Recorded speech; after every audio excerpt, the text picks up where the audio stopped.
नमस्कार। आज की सबसे बड़ी और अहम खबरों के इस डिटेल्ड एक्सप्लेनर में स्वागत है। आज तक के हवाले से देश और दुनिया की कई ताज़ा खबरें हैं जिन्हें हम सीधे तथ्यों के जरिए डिकोड करने वाले हैं। राजनीति से लेकर अपराध तक और मौसम से लेकर मनोरंजन तक, हर उस खबर की तह तक जाएंगे जिसे समझना बेहद जरूरी है। तो चलिए सीधा काम की बात पर आते हैं। आज का हमारा एजेंडा बिल्कुल क्लियर है। पहले हम देखेंगे राष्ट्रीय और राजनीतिक हलचल, फिर डिकोड करेंगे प्रतीक यादव मिस्ट्री को। इसके बाद अपराध और पुलिस कार्रवाई की कुछ बड़ी खबरें, फिर मौसम, हेल्थ और सस्ती उड़ानों का अपडेट, और आखिर में बात होगी एंटरटेनमेंट की। सेक्शन 1, राष्ट्रीय और राजनीतिक हलचल। नीट पेपर लीक मामले में हर दिन एक नया सस्पेंस सामने आ रहा है। देखिए, पहले दिन पेपर लीक का खुलासा हुआ, दूसरे ही दिन अरविंद केजरीवाल ने इस मुद्दे पर सीधा केंद्र सरकार को निशाने पर लिया। बात यही नहीं रुकी, तीसरे दिन सीबीआई ने मुख्य आरोपी को धर दबोचा, और अब चौथे दिन इस पूरे नेक्सस का मध्य प्रदेश के सीहोर से एक नया कनेक्शन जुड़ गया है। बिना किसी राजनीतिक चश्मे के देखें तो ये इन्वेस्टिगेशन बहुत ही तेज और चौंकाने वाले मोड़ ले रही है। अब बात करते हैं उस खबर की जो सीधे हम सबकी रोजमर्रा की जिंदगी से जुड़ी है, नया लेबर कोड। इस नए नियम में 48 घंटे के वर्क वीक का प्रपोजल है, मतलब काम के घंटे और छुट्टियों का पूरा गणित बदलने वाला है। इसके अलावा पीएफ कंट्रीब्यूशन और ग्रेच्युटी के नियमों में भी बड़े अपडेट्स आ रहे हैं। तो इसका सीधा असर क्या होगा? पूरी सैलरी स्ट्रक्चरिंग एक बड़े बदलाव से गुजरेगी। ये एक ऐसा अपडेट है जो देश के हर वर्किंग प्रोफेशनल की जेब और टाइम टेबल दोनों पर असर डालेगा। पॉलिटिक्स और जियोपॉलिटिक्स के मोर्चे पर भी काफी कुछ चल रहा है। दक्षिण से शुरू करें तो तमिलनाडु के मुख्यमंत्री विजय ने 144 विधायकों के सॉलिड सपोर्ट के साथ अपना विश्वास मत आसानी से जीत लिया है। उधर वायनाड में एक अलग ही सुगबुगाहट है, जहां राहुल और प्रियंका गांधी के खिलाफ विरोध वाले पोस्टर सामने आए हैं। पश्चिम बंगाल में एक दिलचस्प राजनीतिक शिफ्ट देखने को मिला है। लाल आतंक यानी माओवादियों से लोहा लेने वाले क्षुदीराम टुडू अब बीजेपी के विधायक बन गए हैं। और अगर दुनिया के नक्शे पर नजर डालें तो ईरान संकट को लेकर अमेरिका और चीन की जो ग्लोबल कूटनीति चल रही है ना, उसमें पाकिस्तान बुरी तरह फंसा हुआ नजर आ रहा है। सेक्शन 2, प्रतीक यादव, रहस्य और जांच। इस दुखद घटना की तह तक जाने से पहले जरा बैकग्राउंड को समझना जरूरी है। प्रतीक यादव अपनी फिटनेस और एकदम लग्जरी लाइफस्टाइल के लिए जाने जाते थे। रियल एस्टेट और बड़े जिम बिजनेस के दम पर उन्होंने एक बहुत ही विशाल नेटवर्थ बनाई थी। लैम्बोर्गिनी जैसी करोड़ों की कारों का शौक और उनके रसूख को देखते हुए उनकी अचानक हुई मौत ने एक बहुत बड़ी मिस्ट्री खड़ी कर दी है। मौत की खबर आते ही चीजें बहुत तेजी से घटी। उनकी पत्नी अपर्णा राघव तुरंत लखनऊ वापस लौट आईं। इसके बाद उनके करीबियों ने उन आखिरी पलों का जो आंखों देखा हाल बताया, उसने जांच को एक नई दिशा दे दी है। और अब ये पूरा मामला पूरी तरह से साइंटिफिक और मेडिकल जांच पर टिका है, जहां पोस्टमार्टम और विसरा रिपोर्ट की बहुत ही बारीकी से स्टडी की जा रही है। तो अब सबसे बड़ा सवाल यही है कि उन आखिरी पलों में आखिर हुआ क्या था? यहाँ हवा में कोई तीर नहीं चलाया जा सकता, और इसीलिए प्रशासन और मेडिकल एक्सपर्ट्स उसी पोस्टमार्टम और विसरा रिपोर्ट से इस बड़े सवाल का जवाब ढूंढने में लगे हैं।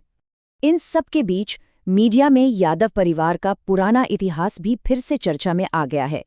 प्रतीक और अपर्णा यादव की पुरानी प्रेम कहानी और साथ ही उनके माता पिता यानी मुलायम सिंह और साधना गुप्ता की ऐतिहासिक लव स्टोरी को भी लोग फिर से याद कर रहे हैं। यह अक्सर होता है, जब भी कोई हाई प्रोफाइल घटना होती है तो परिवारों का पुराना इतिहास भी सुर्खियों का हिस्सा बन ही जाता है। सेक्शन 3, अपराध और पुलिस कार्रवाई। अब जरा देश के अलग अलग हिस्सों से आए क्राइम की कुछ बेहद सीरियस खबरों पर नजर डालते हैं। गुरदासपुर में जमीन के बंटवारे जैसे घरेलू विवाद ने इतना खौफनाक रूप ले लिया कि एक शख्स ने अपने ही भाई और भाभी की बेरहमी से हत्या कर दी। एक और हैरान करने वाले मामले में खुशी के मौके पर मिठाई बांट रहे एक शख्स की गला घोंटकर जान ले ली गई। वहीं ग्रेटर नोएडा से एक दिल दहला देने वाला मामला सामने आया है, जहां दुल्हन मोनिका गौर की उसके ससुराल वालों द्वारा कथित तौर पर हत्या कर दी गई। और सबसे शॉकिंग बात यह है कि घटना से ठीक पहले का उनका एक सुसाइड वीडियो भी सामने आया है। ये घटनाएं वाकई सोचने पर मजबूर करती हैं। खैर, दूसरी तरफ प्रशासन की सख्त कार्रवाइयां भी लगातार जारी हैं। पुलिस ने देर रात एक अवैध हुक्का बार पर बड़ी रेड की, जहां कई युवा नशे की हालत में मिले। इसके अलावा बाराबंकी में लोधेश्वर महादेव धाम कॉरिडोर के निर्माण का रास्ता साफ करने के लिए प्रशासन ने एकदम कड़ा रुख अपनाते हुए बुलडोजर एक्शन लिया है। तो ये साफ दिख रहा है कि लॉ एंड ऑर्डर को लेकर सख्ती बढ़ती जा रही है। सेक्शन 4 मौसम, स्वास्थ्य और उड़ानी। अब आते हैं हेल्थ और यूटिलिटी न्यूज़ पर, और ये अपडेट बहुत ही क्रूशियल है। हम बात कर रहे हैं हंटा वायरस की। ये एक ऐसा वायरस है जो मुख्य रूप से चूहों और कृंतकों यानी रोडेंट्स के जरिए फैलता है। मेडिकल वर्ल्ड में अभी से 2026 में इसके संभावित आउटब्रेक को लेकर सुगबुगाहट शुरू हो गई है, और इसी को टैकल करने के लिए मॉडर्ना mRNA एक्सेस प्रोग्राम जैसी एडवांस्ड वैक्सीन टेक्नोलॉजी पर भी तेजी से चर्चा चल रही है। कोविड के बाद दुनिया अब किसी भी नए वायरस को हल्के में लेने की गलती नहीं करना चाहती। हेल्थ के बाद अगर मौसम का हाल देखें तो एक बहुत ही अजीब सा विरोधाभास दिख रहा है। मौसम विभाग ने देश के लिए 2 बिल्कुल अलग-अलग वार्निंग्स जारी की हैं। एक तरफ जहां कुछ राज्यों में भारी बारिश का अलर्ट है और मॉनसून के समय से पहले आने की बात कही जा रही है, वहीं ठीक उसी वक्त देश के कई हिस्सों में भयंकर हीट वेव यानी लू और तूफान की कड़ी चेतावनी दी गई है। मतलब एक ही देश में मौसम के 2 बिल्कुल एक्सट्रीम रूप देखने को मिल रहे हैं। चलिए इस यूटिलिटी सेक्शन को एक अच्छी और राहत भरी खबर के साथ खत्म करते हैं। जेवर में बन रहे नए नोएडा इंटरनेशनल एयरपोर्ट से उड़ान भरने वालों के लिए खुशखबरी है। फ्लाइट टिकटों की जो पुरानी और ऊंची कीमतें थीं, उनमें अब अच्छी खासी गिरावट आई है। इंडिगो और अकासा जैसी बड़ी एयरलाइंस ने अपने टिकट के दाम घटा दिए हैं। तो अगर कोई ट्रैवल प्लान कर रहा है तो ये जेब के लिए काफी अच्छा सौदा साबित हो सकता है। सेक्शन 5 मनोरंजन और ट्रेंडिंग न्यूज़। एंटरटेनमेंट वर्ल्ड की बात करें तो प्रतिष्ठित कांस फिल्म फेस्टिवल से एक मोमेंट बहुत वायरल हो रहा है। बॉलीवुड सुपरस्टार आलिया भट्ट वहां एक बेहद खूबसूरत पीच गाउन में रेड कार्पेट पर उतरी। लेकिन इंटरनेट पर चर्चा इस बात की है कि वहां मौजूद विदेशी पपराजी ने उन्हें कुछ हद तक नजरअंदाज कर दिया। ये वाकया साफ दिखाता है कि अपने देश का सुपरस्टारडम और एक इंटरनेशनल रेड कार्पेट के डायनामिक्स दोनों में कितना बड़ा फर्क होता है। वहीं दूसरी ओर एक बहुत ही पॉजिटिव और इंस्पायरिंग खबर भी है। भोजपुरी फिल्मों की जानी मानी एक्ट्रेस संभावना सेठ अपनी जिंदगी के एक नए और खूबसूरत फेज में कदम रख रही हैं। 45 साल की उम्र में वो सरोगेसी के जरिए मां बनने की तैयारी कर रही हैं। ये मॉडर्न मेडिकल साइंस और एक इंसान की उम्मीद की बहुत ही प्यारी कहानी है। और एंटरटेनमेंट सेगमेंट से एक बेहद भावुक कर देने वाली अपडेट भी आई है।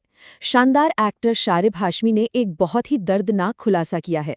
उनकी पत्नी नसरीन, जो लंबे समय से कैंसर से जंग लड़ रही हैं, उनकी ये बीमारी अब 6ठी बार वापस लौट आई है।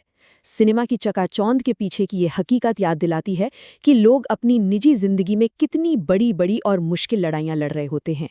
तो आज के इस पूरे एक्सप्लेनर का फाइनल टेकअवे क्या है? नीट परीक्षा की बड़ी इन्वेस्टिगेशन से लेकर नए लेबर कोड के जरिए आने वाले बड़े बदलावों तक एक बात तो बिल्कुल साफ है कि आज जो भी प्रशासनिक और कानूनी फैसले लिए जा रहे हैं, वो सीधे तौर पर आने वाले भविष्य का ब्लूप्रिंट तैयार कर रहे हैं। तो सबसे बड़ा सोचने वाला सवाल यही है कि बदलते हुए लेबर कानूनों और इन राष्ट्रव्यापी जांचों के बीच आज की ये नीतियां आने वाले कल को किस तरह का आकार देंगी। ये निश्चित रूप से हम सब के लिए गहराई से सोचने का विषय है। इस डिटेल्ड एक्सप्लेनर में जुड़ने के लिए बहुत बहुत धन्यवाद, और तथ्यों को हमेशा ऐसे ही साफ और सटीक तरीके से समझते रहें।